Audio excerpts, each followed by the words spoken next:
سبحانك لا علم لنا إلا ما علمتنا إنك أنت العليم الحكيم ولا حول ولا قوة إلا بالله العظيم. رب اشرح لي صدري ويسر لي أمري واحلل عقدة من لساني يفقهوا قولي. قال المؤلف رحمه الله تعالى ونفعنا به وبعلمه في الدارين آمين.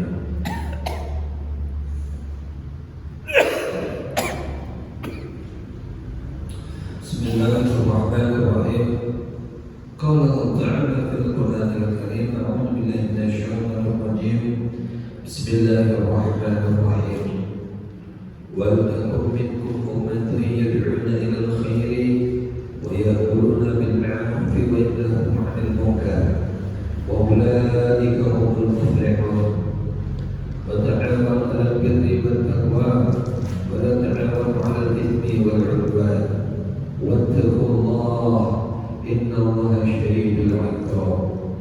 ومن لم يحكم بما أنزل الله فأولئك هم الكافرون.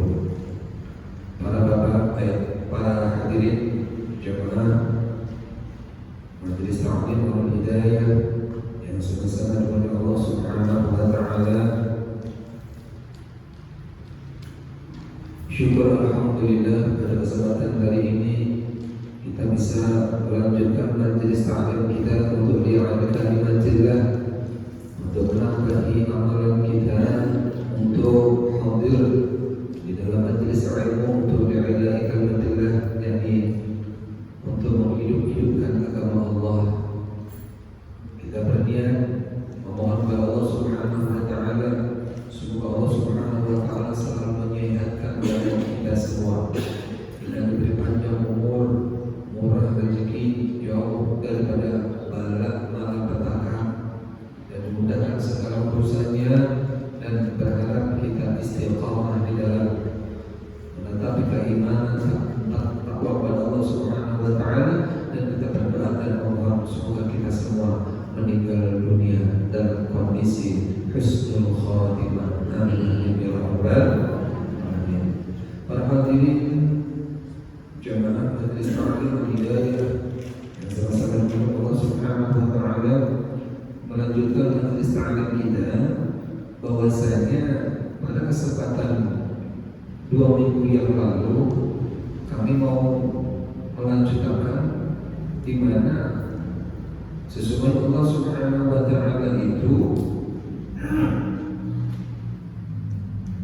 ya, kalau di hari kiamat itu mencari orang-orang yang memang cinta semata-mata karena Allah.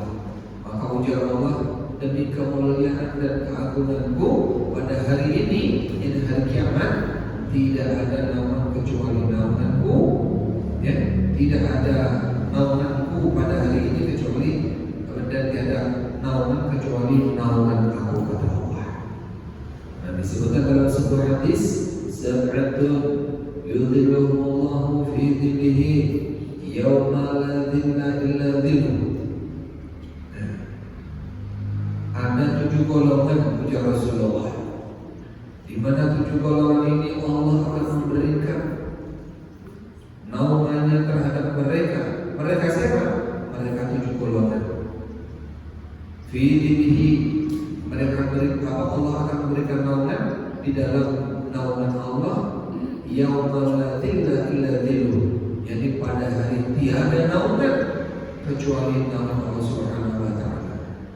Jadi di hari kiamat itu, ya, nanti manusia setelah dibangunkan dari alam kubur, wa anallahu yab'atsu man fil kubur, yakni setelah manusia dibangkitkan dari alam kubur itu nanti akan dikumpulkan di padang mahsyar. Di situ tinggal amalnya masing-masing, dan tidak ada orang yang menolong di situ kecuali pertolongannya hanya Allah Subhanahu wa taala saja. Nah, di sini Ujar Rasulullah, di hari kiamat itu ibarat pertanyaan itu, ibarat soal, siapa gerangan yang masuk dalam golongan 7 golongan itu tidak ada naungan, ya, di hari kiamat itu tiada naungan kecuali dengan Allah. Apakah kita masuk di dalamnya? Pertanyaannya. Makanya di sini dijawab oleh Rasulullah, berharap kita semua masuk di dalamnya. Siapa 7 golongan itu? Yang pertama, imamun adilun, ya, imamun adilun, seorang pemimpin yang adil. Istilah di dalam hadis, kullukum ra'in wa kullukum mas'ulun an ra'iyatihi.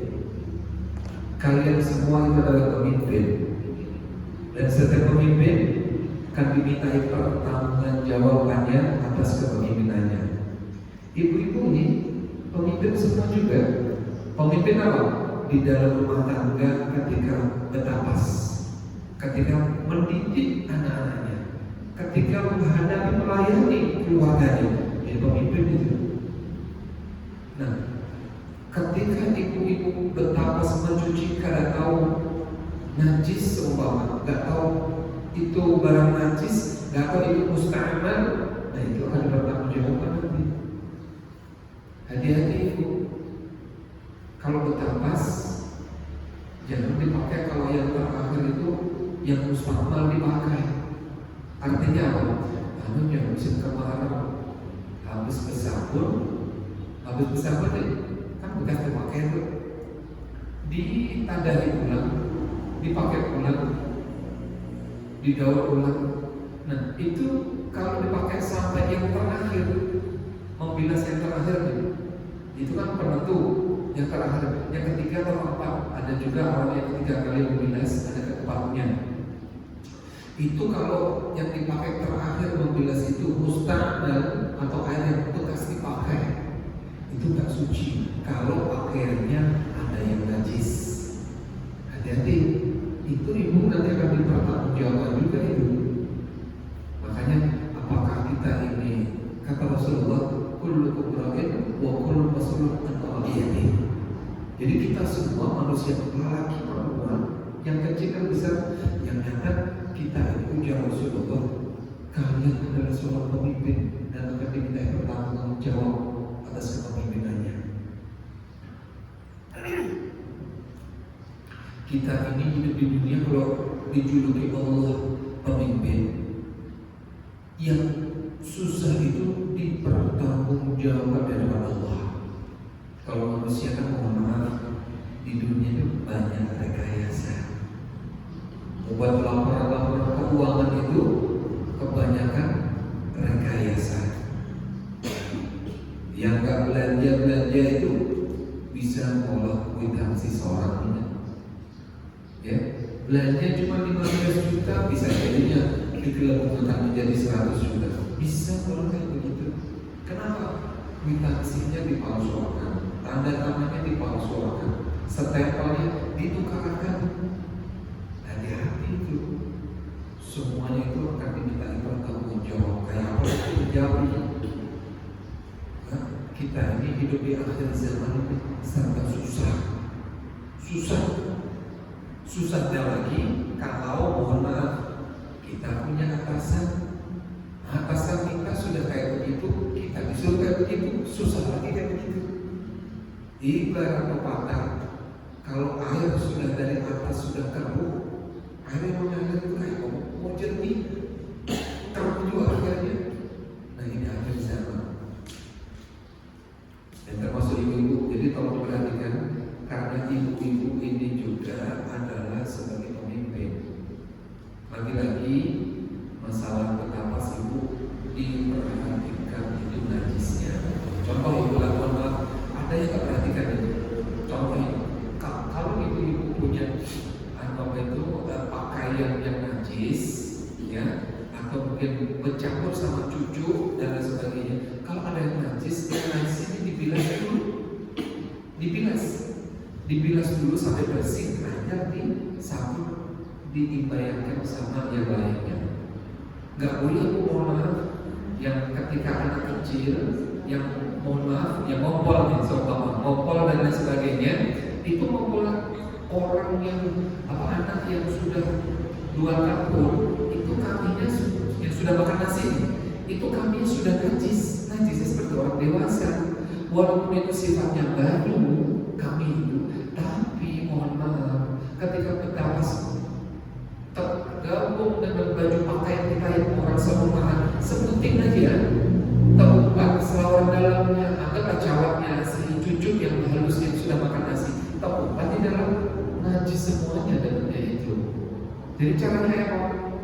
Dibilas dulu supaya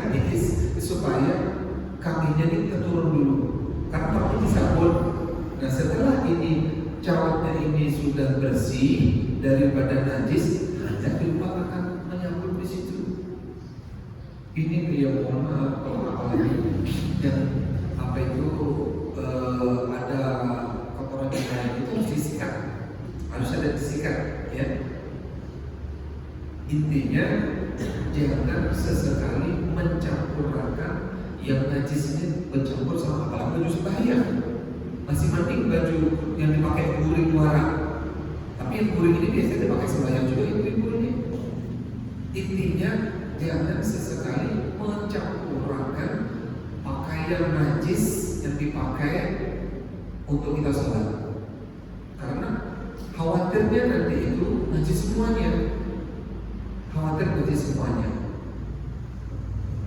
Makanya walaupun kita di akhir-akhir ini nyaman sudah betapa hari ada di mesin cuci satu, saya cek ibu ini kita yang benar, cukup kayak gini, kue ini begitu dibuka ditinggalkan, gitu.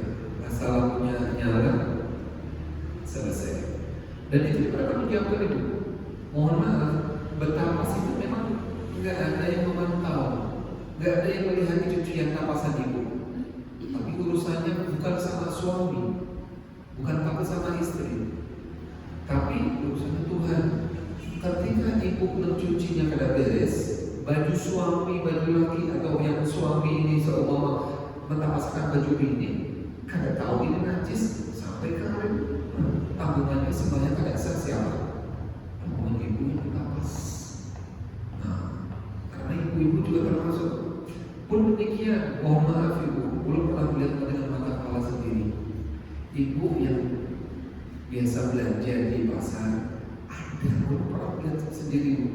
Orang yang kata juga mengutil kan, sejenis mencuri.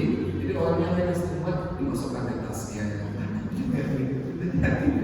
Itu yang sekeluarga itu makan yang tidak halal. Hati-hati loh. Ini masalahnya bukan hanya dipertanggungjawabkan di hadapan manusia, suaminya aja, tapi di hadapan Allah Subhanahu wa Ta'ala kayak apa? Jadi supaya laki tidak makan nyaman, tapi berbuat jahat dengan cara mengutil. Bahasa mengutil apa lah namanya? Mencuntan, lah kasarannya mencuntan. Jadi kan penjualnya melengah nih, melayani yang lain, ibu-ibu yang jahat ini pernah belum lihat mata kepala sendiri, dimasukkannya dia soal pasnya, dimasukkan ditutupkannya, kita melihat ke sana belum ambil apa belum masuk ditutupkannya, ada yang kayak begitu. Itu bahasanya itu ya, bahasanya itu virus ibu, penyakit ibu. Kalau di CCTV kan ketahuan ibu, mohon maaf, ini berparas kayak orang peniaga, jadi pakai mobil berbakar, dan tahunya itu masuk. Sampai pas ketahuan di CCTV dikeluarkannya kurang lebih pokoknya barang itu sampai ratusan, itu hampir tiap hari juga ada. Nah untungnya ada CCTV. Nah, orang yang biasa kayak gitu gatal, yang kalau sudah biasa melakukan maksiat yang di mendarah daging, karena digawe maksiat itu gatal. Arti kata itu kerjanya bukan kada digawe.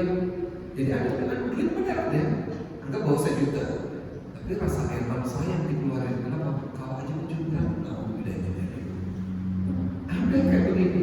Itu bawaan orang.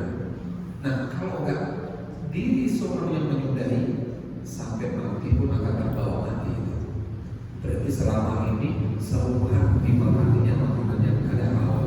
Nah, hati-hati. Itu juga ibu yang lebih bertanggung jawab. Hanya dipesan oleh Rasulullah, sekalian semua adalah pemimpin dan kami minta bertanggung jawab atas kepemimpinan. Ini para ibu. Sama yang laki-laki ini, ya, mau jadi apapun gawiannya, apapun profesinya, itu jadilah seorang yang adil. Sama ibu, kita sebagai orang tua memberi kasih sayang sama anak itu juga yang adil. Ada anak yang usia kurang lebih 8 tahun, kemudian kakaknya itu usianya kurang lebih 13-14 tahun.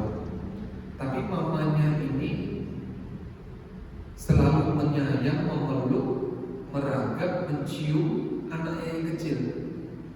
Nah, anaknya yang ber-14 tahun nggak pernah diragap, ini bisa protes juga. Kalau mau meragap anaknya kecil, kalau bisa jangan di hadapan anak, ini bisa protes ini. Betul. Kenapa? Karena anaknya yang bersangkutan itu curhat sedikitnya bisa protes itu. Masa namanya yang anak-anaknya ada yang diragap, dicium di hadapan bulan-bulan, dihadapi ada bisa ya kayak begitu.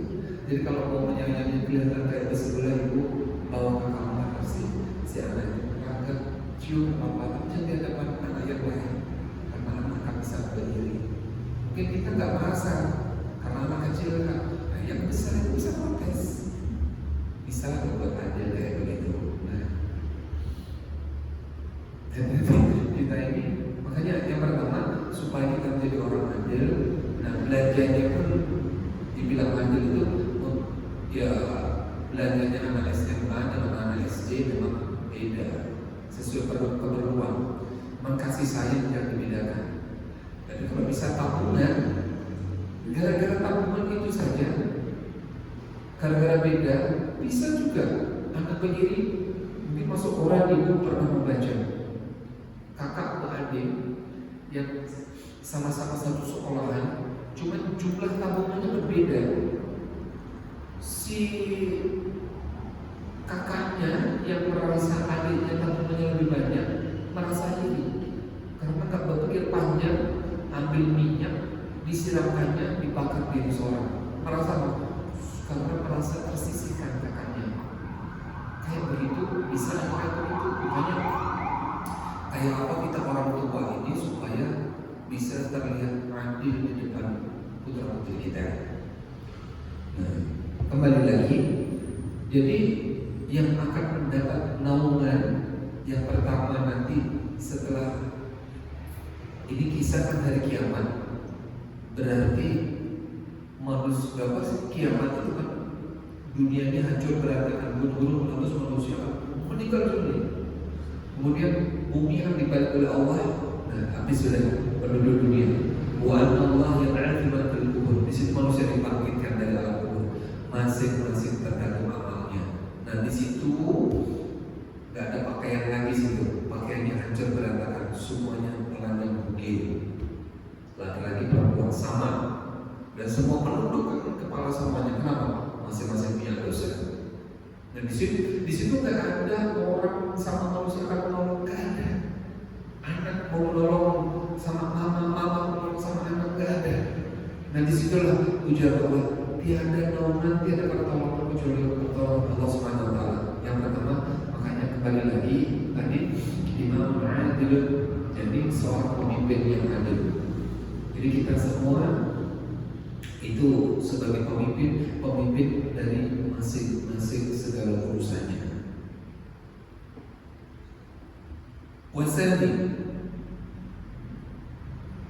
wasyab nasyara fi ibadatillahi azza wa jalla. Yang kedua, kelompok yang kedua yaitu kelompoknya para pemuda yang selalu menetapi ibadah kepada Allah Subhanahu wa taala. Artinya apa?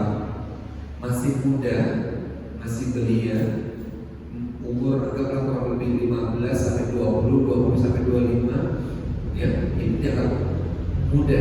Kalau istilah organisasi di NU itu fatayat, itu adalah golongan para pemuda perempuan itu fatayat umurnya 40 tahun ke bawah. Kalau sudah lebih dari 40 dimasukkan muslimat, katanya sudah tua, masuk pada muslimat. Nah, dibilang golongan yang akan dinaungi oleh Allah ini para pemuda berarti 40 ke bawah. Karena dalam istilah syariat itu fatayat itu adalah pemudi, ya. Jadi pemuda perempuan atau pemudi itu yang umur 40 ke bawah itu. Nah, ini masih umur muda, baik pemuda ataupun pemudi, ini selalu beriman bertakwa kepada Allah Subhanahu wa taala. Ini juga yang akan mendapat Allah. Maksudnya apa? Masih muda, ia beriman, istiqamah, berjalan 5 waktu, istiqamah, khatib majlis salim, belum sampai usia 40, anggaplah usia 35 meninggal. Nah, berarti pemuda yang semasa hidup istiqamah di jalan Allah, iman dan takwa, berarti masuk dalam golongan ini. Tapi mohon maaf, sebaliknya banyak kan jauh di perkotaan sana, dia lupa daratan. Hidup mudanya itu dia berhamburan, bergelimang dosa, merampok, mencuri, dugem, perempuan, memabuk-mabukan, berjudi, puasa kalau mau, sholat tak pernah.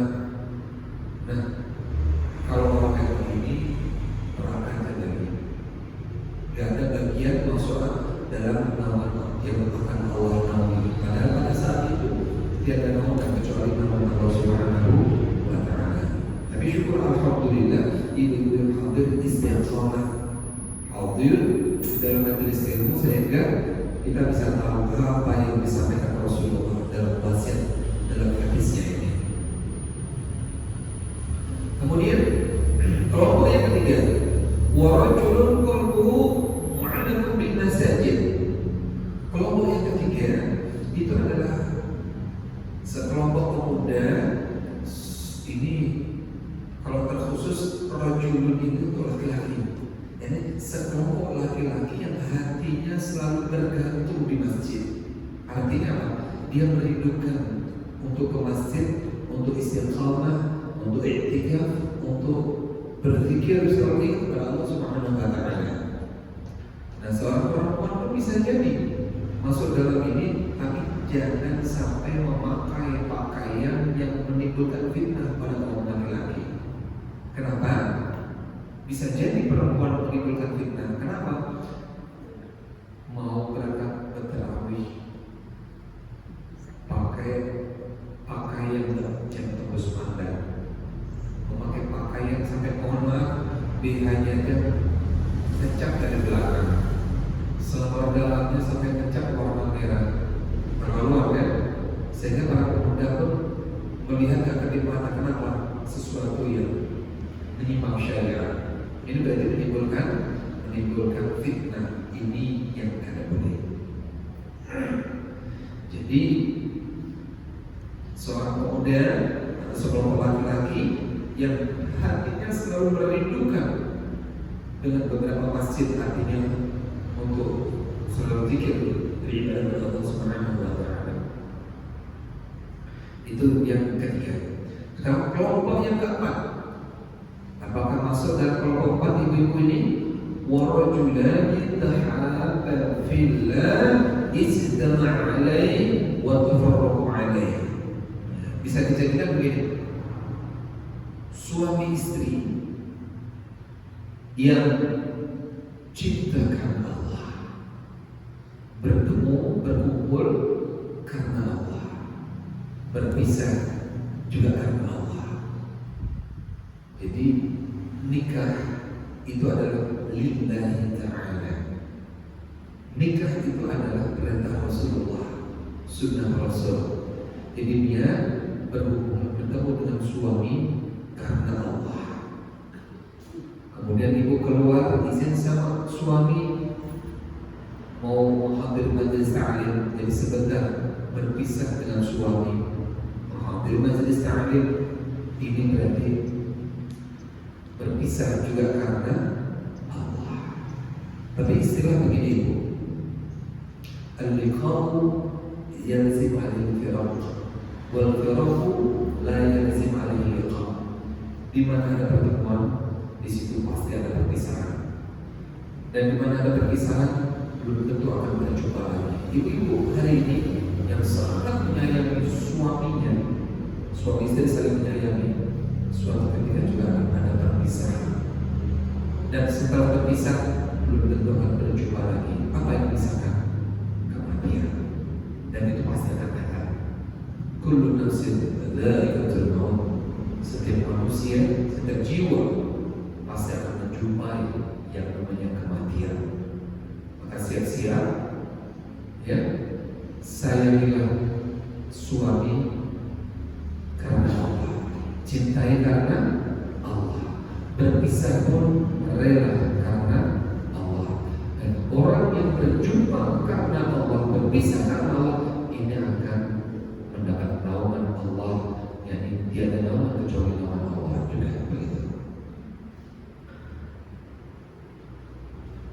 Atau pertemuan ibu sama ibu di majelis taklim kayak begini. Jadi dia bertemu sama-sama ibu, berkumpul semata karena Allah, ya, berpisah juga karena Allah. Laki-laki pun kumpul-kumpul, mungkin berunding, musyawarah, kemudian apa istilahnya, pertemuan rapat dan lain sebagainya, diniatkan bertemu karena Allah, berpisah karena Allah. Maksudnya apa? Ketika rapat, musyawarah itu kalau niatnya karena Allah, insya Allah gak ada yang namanya berkelahi. Karena apa? Semuanya ada solusi dan bisa dibicarakan dengan kepala dingin.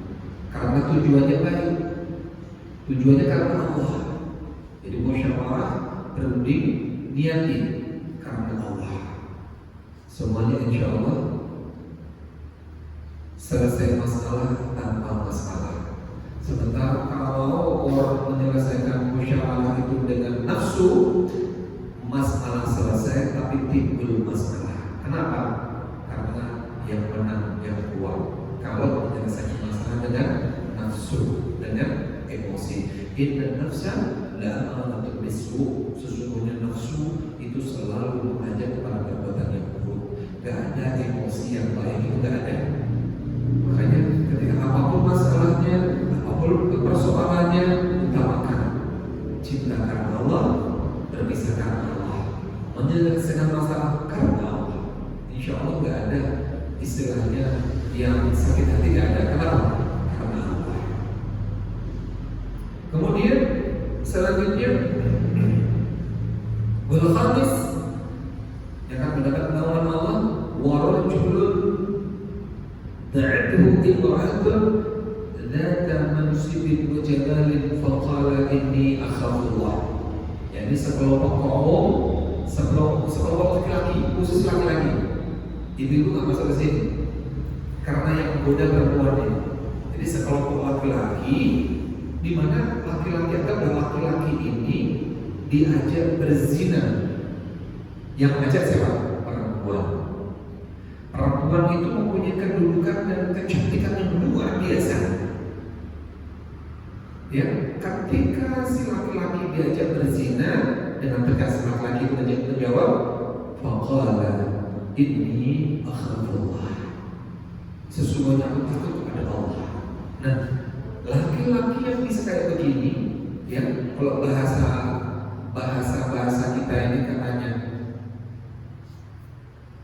nggak dilihat mubadir, dilihat takut dosa. Kenapa? Bagus deh. Ya tetap dosa. Ya, cuma ini tantangan. Kuat apa enggak iman seseorang yang mengajak mempunyai kedudukan. Perempuan cantik dia berzina tahan kan? Jarang laki-laki yang tahan ini. Cuma kalau ada laki-laki yang tahan sampai tegas ini Allah, sesungguhnya takut kepada Allah. Laki-laki yang menolak diajak berzina seorang perempuan yang kedudukan dan kecantikan ini, laki-laki ini yang akan mendapat rahmat Allah Subhanahu wa Ta'ala. Nah, ini zaman-zaman HP. Zaman-zaman HP ini susah. Makanya kita aja lagi. Nah, belum berpesan nih. Ada seorang istri yang dirindukan surga dan dipuji oleh Allah. Pengen ibu siapa kira-kira? Seorang istri yang dirindukan surga, surganya merindukan. Pengen gak ibu? Surganya merindukan seorang istri dan dipuji oleh Allah Subhanahu wa Ta'ala. Bisa tak menjalankan ini? Istri yang dirindukan surga dan dipuji oleh Allah, bukan istri yang hanya rajin sholat. Bukan itu yang dirindukan. Bukan sholatnya yang diandalkan. Bukan istri yang hanya rajin puasa. Mungkin puasa Senin Kemis, mungkin puasa Daud, hari ini puasa, besok tidak puasa, hari ketiga puasa. Bukan itu juga yang dirindukan oleh surga. Ingat-ingat itu.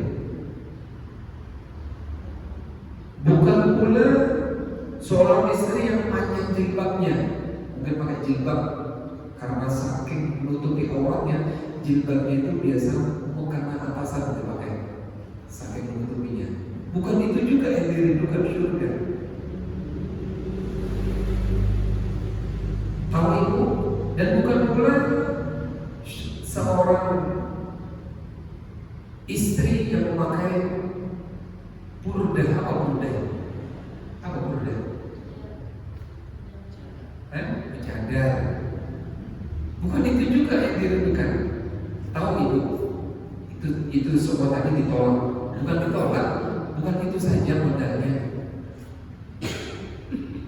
Tapi yang dirindukan apa?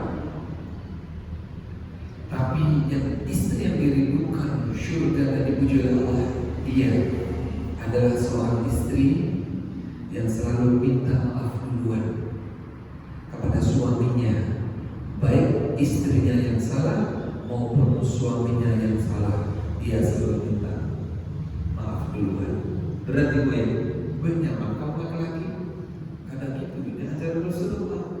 Jadi kalau ada mohon maaf, kalau kita, bukan kita ya, ibu-ibu aja, karena kita udah laki-laki, kalau bilang kita udah perempuan juga ada sama. Ya, kalau ibu-ibu mohon maaf, ibu-ibu kalau marah sama suami nih, suami berbuat yang mohon maaf di mata ibu nggak cocok sama ibu,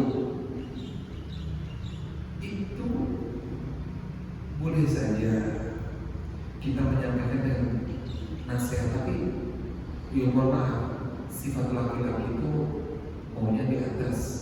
Iya nggak mau merasa dinasihati itu laki-laki, tapi nggak semuanya itu lah, nggak semuanya.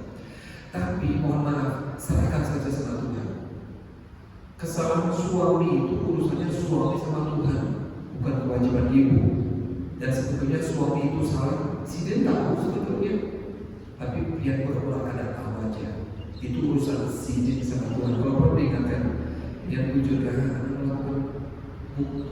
melakukannya kayak demikian nih, ingatlah itu berdosa. Cukup itu aja, jangan sampai ibu merasa nanya. Karena apa? Urusan kesalahan suami ada sama Allah. Tapi kalau pian ibu-ibu ini pengen mau dirindukan oleh surganya merindukan. Bukan ibu-ibu, kaum ibu-ibunya bukan, tapi surganya merindukan kaum ibu dan juga ibu juga Allah Subhanahu wa Ta'ala. Cepat-cepat minta maaf duluan sebelum suami minta maaf. Jangan diri juga berat, tapi lebih bagus berat kita di hadapan suami daripada berat di hadapan Allah Subhanahu wa Ta'ala. Karena kalau kita tak panjang ibu, syukur alhamdulillah kalau kita ini diberi panjang umur sampai 80-90. Tapi kita rasanya tak mau diberi panjang umur kalau kita sampai 300. mau lah betul. Diberi umur 300 mau. Kayak apa tentunya umur 300 biar kira-kira makan gurih apa gawe diranjang aja. Menyusahi orang yang hidup, hendak mati juga. Pamina pas mati akan aja ulun. Rasanya kadang mungkin umur 300. Makanya umur yang sedikit dipakai untuk sesuatu hal yang Allah ridho. Karena kita semua kalau mengambil patokan usia Rasulullah 63, syukur alhamdulillah kita masuk khairun nasi man ta'udhu wa hasuna amalu. Sebaik-baik orang panjang umurnya tapi baik pula amalnya. Syukur kita masuk ke sini dan kita doakan ibu-ibu yang hadir semoga majelis ta'lim al-hidayah pada kesempatan ini menjadi hidayah, menjadi pemikiran kita semua untuk merenung, mengamalkan dan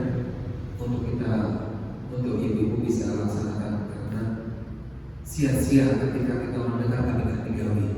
Kita doakan ibu-ibu menjadi orang-orang yang solehah, juga menjadi orang-orang yang dirindukan oleh surga dan masuk surga Allah bersama Rasulullah SAW. Amin amin ya rabbal alamin. Hadirin majelis ta'lim hidayah, kalau Allah Subhanahu wa taala ingin kami melanjutkan tausiah ini, namun waktu juga telah memisahkan di antara kita. Mungkin hanya itu bisa kami sampaikan. Salah khilaf, mohon dari maaf atas segala kekurangan dan banyak-banyak terima kasih atas segala perhatian. Bila ada sumber biladab boleh kami numpang mandi. Bila ada waktu dan kesempatan panjang, insya Allah minggu depan akan kita sambung kembali. Insya Allah pembahasan fi fadilatit taubat. Jadi bab keutamaan keistimewaan orang yang mau bertaubat. Bertaubat dari apa? Dari dosa. Dan ada sebuah cerita yang menarik yang bisa jadi